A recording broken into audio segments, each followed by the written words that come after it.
three.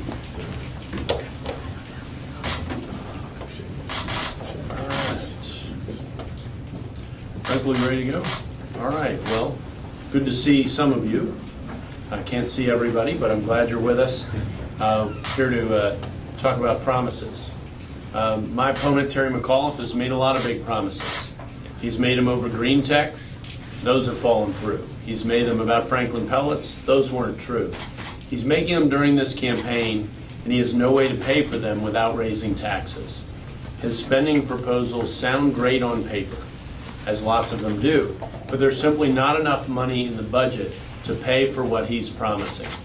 That's why at the last debate he refused to say how he would pay for his plans, because there isn't a way absent raising taxes.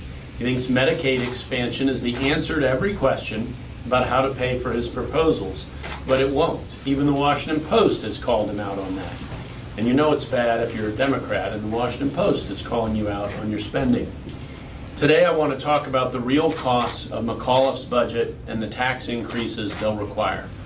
Now, for those of you that got the notice of this press conference, you got a link to the detailed explanation, and I'm going to talk about some of that information, but I'd urge you to look through all of it. There's an awful lot there. It took a while to add it all up. Make no mistake, McAuliffe will either hike taxes significantly or he will fail to deliver his promises. Now, the Medicaid expansion is where he continually runs to say he's going to get his tax revenue. He says Medicaid expansion will free up $500 million a year. He doesn't explain where that figure comes from, he just uses it. Now, there's an economist in Richmond named Christine Shimura. Her Shimura Economics outfit has done an analysis separate from us. It wasn't related to our campaign. And they estimated that the dollars that will come into Virginia beyond the Medicaid expansion money that will be available for other parts of the budget will be about $50 million. Not $500 million, $50 million. The Commonwealth Institute, a liberal Richmond think tank, which formerly employed a senior McAuliffe staffer, estimated about $60 million. Still not $500 million, $60 million. McAuliffe cites other general fund savings and efficiencies, but he can't use that for his spending proposals. Now, I want to say, I personally love hearing him say that he's going to help pay for some of his proposals with government efficiencies when he has no idea how Virginia government works. It's kind of hard to find efficiencies in a government that you don't know how it works. The General Assembly made clear in last year's budget that any short-term savings that they achieve if they proceed to do the Medicaid expansion will be set aside and put in a special fund to pay for the long-term costs that we all know hit Virginia, regardless of whether the federal government hits their targets, keeps their promises to Virginia in terms of how much funding they would provide or not. $50 to $60 million a year simply will not begin to put a dent in what Terry McAuliffe is promising all over Virginia. Just in K through 12 education, he says that we've undermined K through 12 education while balancing the budget in recent years. Obviously, since the Great Recession, our budget tracks the economy as a whole, which is why it's so important to get our economy going again, one of the reasons. But budgets have been squeezed. He says we need to restore standards and give our schools the tools they need to get the job done.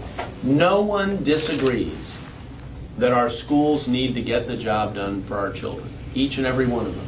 I've put out a plan to do that. I'm the only candidate who's put out an extensive plan to do that, to achieve that goal, who actually understands his own plan.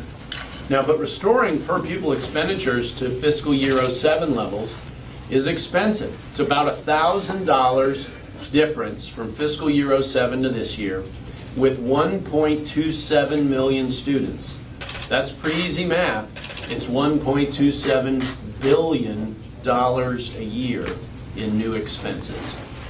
That's an awful lot of money. That's an awful lot of money. College affordability. which I think is one of the biggest concerns we should be facing up in higher education. McAuliffe says he wants to keep students out of debt. Well, that's great. Sounds nice. Debt's been increasing in recent years, and we need to fight that. He says he'll do it by controlling costs and fees, but students are already in debt without the costs and fees. Well, I should say with the current costs and fees. The class of 2011 graduated with about $15,000 of debt per student. And note, these are the people who graduated. There are still plenty of others who didn't, who walked away, didn't finish college, and still had debt as well. We're not even talking about those. To get the class of 2011 out of debt, if we use that number, would have cost Virginia $667 million. Again, an enormous sum of money. Factoring in the historical trends for the cost and total graduates, it would cost $3.8 billion over 4 years. That's an extraordinary amount of money. Now, community colleges and those who do not graduate are not included in this calculation. And for some of our universities, less than half of the students ultimately graduate. Teacher pay. Everyone agrees that our teachers are absolutely essential to our educational system. McAuliffe has promised to raise their pay to the national average, which would be wonderful to do if we could.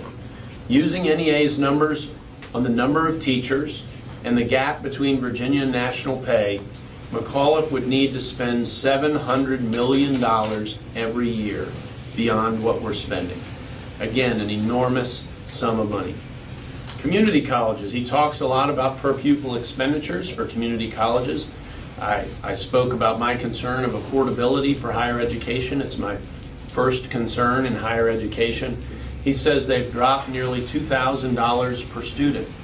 Well, based on the number of people currently enrolled in our community colleges, that difference is about $900 million a year.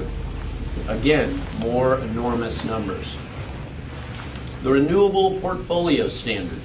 McAuliffe supports a mandatory renewable portfolio standard.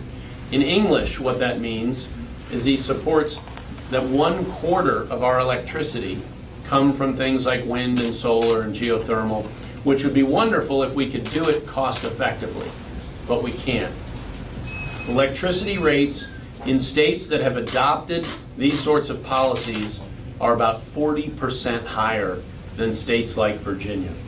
Those costs would not just impact Virginia families and not just impact Virginia businesses, but also they'd impact state government.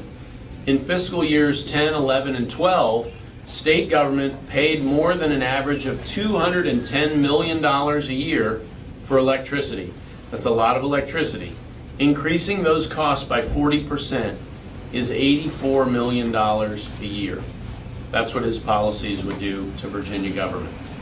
Now, Route 58, something that he mentioned in the summer, is already built or planned to be built out to I-77, which opens the Port of Virginia to all of America. But McAuliffe wants Route 58 to be 4 lanes all the way across the state. That includes $480 million for the 19-mile stretch at Lover's Leap, the most dangerous part of Route 58, and $325 million for 100 additional miles using inflation-adjusted estimates from VDOT's 2025 plan. Now, light rail in Virginia Beach. Within days of the Virginia Beach mayors supporting Terry McAuliffe's campaign, within days, McAuliffe suddenly said that he wants to expand light rail in Virginia Beach and Hampton Roads. A little quid pro quo there, maybe. Current estimates for that project are over $1 billion. Over $1 billion. Now, typically in a project like that, the state pays 25%, the federal government, if they fund it, pays 50%, and the locality pays 25%. So for the Commonwealth of Virginia, that's another $250 million. McAuliffe's plan lacks the specificity to even guess on other elements of his plan.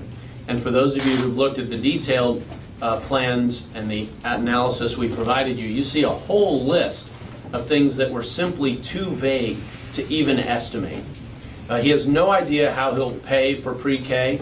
He has no idea how he'll pay for his university research proposals, passenger rail, rural health care, mental health care, public safety, or workforce development.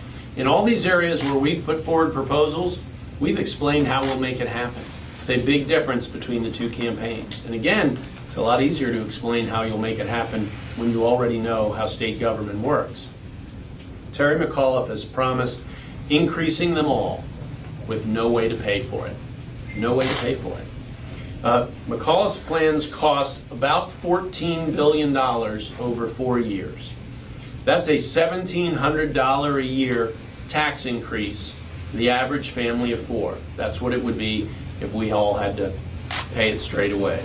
But that's just a floor. His actual plans will cost much more because remember, there's an entire list of things that are still too vague to even estimate. Virginians can't afford another $1,700 in higher taxes, especially in the current economic climate.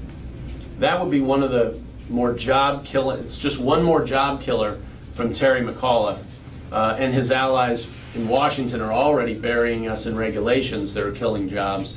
We don't need a $1,700 a year tax increase. However, with Terry McAuliffe, it's either going to be higher taxes or broken promises. Thank you all very much for joining us today. I hope you take the time to read through the materials we've provided for you, and we'll see you on November 5th. Thank you very much.